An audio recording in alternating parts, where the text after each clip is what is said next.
Texas Tech Red Raiders are coming to Morgantown, a top 5 team in the country, heading to West Virginia to play against the Mountaineers. We're going behind enemy lines in this episode of Mountaineer Moment to give you all that you need to know about these very, very impressive Texas Tech Red Raiders. This is the Mountaineer Moment, your source for all things West Virginia football and basketball. From pregame to postgame coverage and breaking news, we've got you covered. Let's go. All right, welcome in, everybody, to another episode of Mountaineer Moment. My name is Troy. I'm your host here, and this is your source for all things West Virginia football and basketball. This is episode number 98 of Mountaineer Moment, and we would love for you to join this growing community. We started at the beginning of football season. Here we are at the final matchup for West Virginia with a difficult task ahead against Texas Tech, but this show is 98 episodes in, and we're just in the middle of the last game week. So we would love for you to subscribe. We'd love for you to join this Mountaineer Moment movement. And this is, I do this for fun. This isn't a job. It's a hobby that's becoming more time consuming. I will say that, spending a lot of time doing this because I love it, and I love the fact that people seem to be, I don't know why, but they seem to be enjoying it. Enjoy what I have to say about the Mountaineers, football and basketball-wise. So would love for you to be a part of that. So I would ask that you would hit that subscribe button for us and join the Mountaineer Moment here to keep you in the know on all things West Virginia football and basketball. This episode right now, we're going behind enemy lines as we've done often throughout football season to give you just a breakdown of the Mountaineers' opponent. And this one is one that's really, really good. The best team they're going to face all season. It's the last game of the season. And not just, to me, Texas Tech is not just the best team in the Big 12, right? They are one of the top teams in the nation. And we're going to talk about that toward the end of the episode, just my thoughts on Texas Tech and the grand scheme of things in college football this season. We're going to give you some numbers to know for this Texas Tech team, and then we're going to tell you just a little bit about how they got here. Again, obviously, they're really good, 10-1, 7-1 in conference play. We're going to tell you about how they got here. But again, YouTube, Apple Podcasts, Spotify, Amazon Music, wherever you're listening to episode number 98 of Mountaineer Moment, why don't you hit that subscribe button for us and follow along and join this growing community. All right. So Texas Tech, a little bit about how they got here, right? They're nationally ranked in the top 5, have put together a very impressive campaign, and it's no secret that they invested a lot of money into their football program for the purposes of NIL and going and getting some dudes out of the transfer portal and, recruiting wise. And so at least in the case of Texas Tech, it has worked out thus far. Not every team, right? Money doesn't automatically equal wins. For Texas Tech, it's equaled a lot of success through the first 11 games this season. So Red Raiders did not have a difficult non-conference schedule at all. Arkansas, Pine Bluff, Kent State, and Oregon State, they took care of business in all of those. And then they had a top 20 matchup with Utah back on September 20th. That was a big one, a big deal. And that gave us really our first indication that this Texas Tech team is for real. 17th ranked Red Raiders at that time went into Salt Lake City and dismantled the Utes 34-10, they were ranked 16th at the time. And obviously they've still had a successful season here in 2025, have the Utes. But it was that moment. I remember watching that game, just as a football fan. I'm like, you know what? Texas Tech has some dudes, and they're really, really good. And they've proved to be, obviously, throughout the season. From there, again, just a snapshot of their season so far in a couple minutes, a 2-minute drill, if you can say it that way, here on Mountaineer Moment. They picked up blowout wins over Houston and Kansas to get to 3-0 in conference. And then their lone loss on the season at the hands of Arizona State on the road, a 26-22 loss for the then ranked 7th in the nation Red Raiders. Sam Levitt engineered a 2-minute drill that resulted in a go-ahead touchdown for Arizona State in that one. Joey McGuire said that quarterback speaking of Levitt, changes everything. He's a difference maker, and he proved to be the difference in that one. I think he threw for over 300 yards in that game.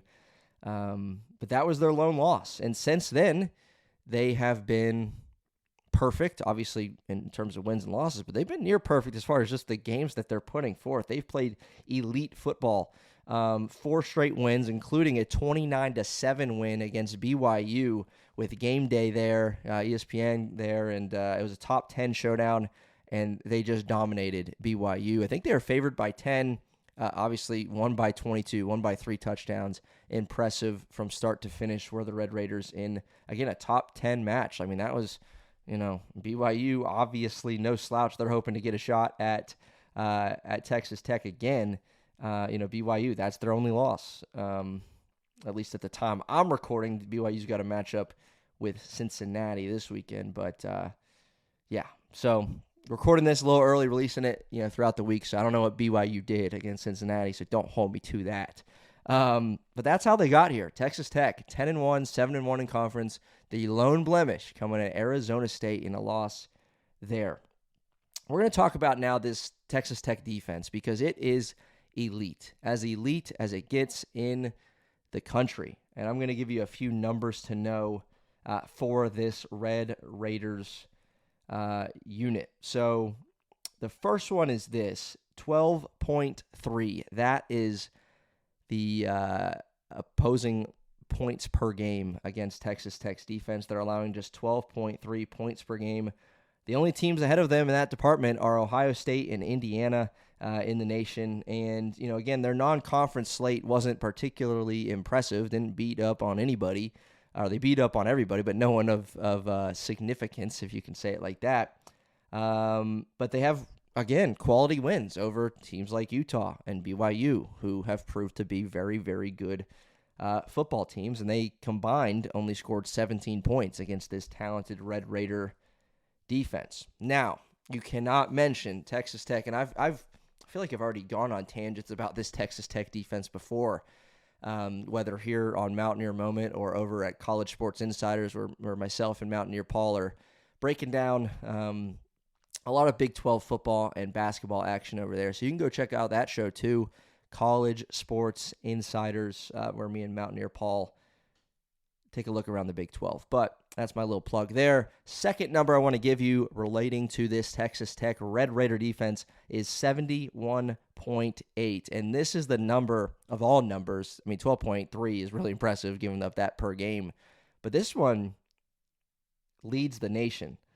All right? It just shows how consistently good, not just good, consistently great. No, not just great, consistently stellar that they have been defensively against the run. 71.8 yards a game on the ground for opposing offenses. That is the best in the nation. A couple names to know with that. Jacob Rodriguez, he's the team's leading tackler, and then defensive end David Bailey leads the nation with 12.5 sacks. Texas Tech as a team gets after the quarterback early and often. 33 sacks as a team for them. They have been so good against the run, and what I did in just preparing for this to bring it to you, going behind enemy lines and talking about just how impressive this Texas Tech team is. Obviously, if you haven't been living under a rock, you knew this episode was going to be talking about a Texas Tech team that's really, really, really good. And I just wanted to give you some numbers that kind of put that in perspective and allow you to know just how real, just how legit, just how good they have been. So I'm going to throw a few things at you here within that same category of them only allowing 71 rushing yards per game. All right, so they've been so good against the run that the leading rusher, single player, leading rusher in a game this season against them has been a quarterback. Kansas State's Avery Johnson ran for 88 yards. That's the most that anybody has gotten, single player, against this Texas Tech team. The Wildcats, Kansas State, and Utah, I believe, I didn't spend hours breaking this down, but quick look at it. I believe those two, K-State and Utah, are the only teams collectively to eclipse that 100-yard mark, and Utah just barely did that. They only averaged 3 yards a carry to get to 100, and they got to 101 on 31 carries. And for perspective, if you think about this Utah team and how, because they're legit, they're good. especially running the football. They rank second in the nation in yards per game on the ground, over 275 yards a game, and they struggled to get to 100 against Texas Tech this season. I mean, every team that the Red Raiders have faced have experienced just immense challenges when it comes to running the football. They held BYU's standout running back, L.J. Martin, to 35 yards on 10 carries. He's a really, really, really good back in the Big 12, and they shut him down.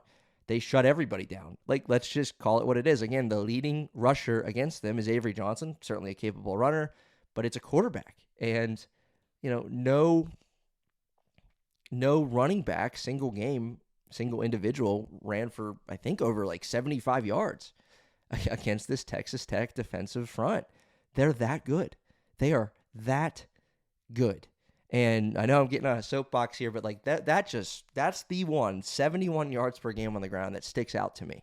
And the back end's been really good too, right? Obviously because, in coverage, they're playing good enough coverage to where the defensive, line and guys going after the quarterback can get there because they have 33 sacks. So you can't run the football against them, period. And when you drop back to pass, they're really, really effective at getting to the quarterback.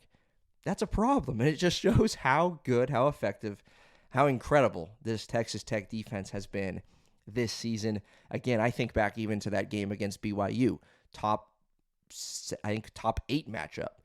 They were ranked 6th and 7th or 7th and 8th, something like that, and BYU just got completely shut down in that one. I'm gonna go to the box score here.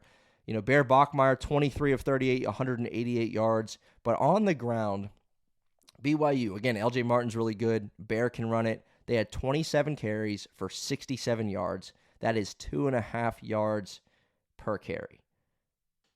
Not going to get the job done. And Texas Tech, their numbers offensively, it's just Texas Tech's numbers offensively against BYU were not earth-shattering by any stretch of the imagination. They won the game 29-7. But, Morton completed just 17 of 32 passes. That's just above 50%. They only ran it for an average of 3.5 yards per carry. The story, in this one was the defense for Texas Tech. They just shut BYU's offense down. They just did, right? Texas Tech had 5 field goals in that one. Their offense, settled for field goals. But their defense was good enough, strong enough, impressive enough to still win a game by 22 points when you have an offense that really didn't do all that. They settled for field goals a lot, and yet you won the game easily against BYU. That is defense. All right, I think I'm done with that one. To end it, we'll talk about this Texas Tech offense here for just a moment. So they have a couple running backs, does Texas Tech, that are really good. Jacoby Williams, and then, of course, Cameron Dickey. So Cameron Dickey on the season, you got the 4 numbers on that. If you're watching on YouTube, you see on the outline here, we got 4 numbers here, 13, 27, 26, and 17. I'm going to explain those to you real quick. So Cameron Dickey has been really good at running back this season. He has 944 yards through 11 games, and he leads the Big 12 with 13, there's your first number, rushing touchdowns. As a team, Texas Tech has 27 touchdowns on the ground, and through the air, they've found the end zone 26 times, so speaks to their balance, right? Good teams can run it and throw it. 27 touchdowns, 27 touchdowns on the ground, and 26 touchdowns through the air. Baron Morton, 17 passing touchdowns for him this season. So again, it just speaks to how effective they are in running the ball and passing the ball. 27 touchdowns and 26 touchdowns passing, 27 rushing, So 13, 27, 26, 17. There's that last number for you. But if we can just sum it all up, and again, we've spent enough time on the defense, and it's probably they deserve more talk about how good they are defensively. But offensively, right, they're good too. They've got a 2-headed monster at running back that's very, very, very impressive. Morton, very good, season for him this year. 17 touchdowns, just 4 interceptions. Will Hammond obviously has gotten some time too. 7 touchdowns through the air for him. But Caleb Douglas is their leading receiver with 696 yards. Reggie Virgil, not too far behind, 45 catches, 561 yards for him and 6 touchdowns. So they can spread the ball around. They got 3 receivers with over 500-plus yards.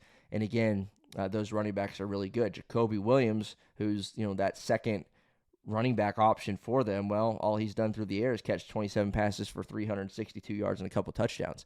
So they've got weapons offensively. As good as their defense is, as much as that might overshadow their offense, and as much as we can sit here and talk about just how impressive their defense is, Texas Tech, Texas Tech's offense is really, really impressive too and can get the job done. So just wanted to end the episode with this. Is Texas Tech, in my opinion, a threat nationally, a national contender, CFP, and to get to a championship and win the whole thing? Are they?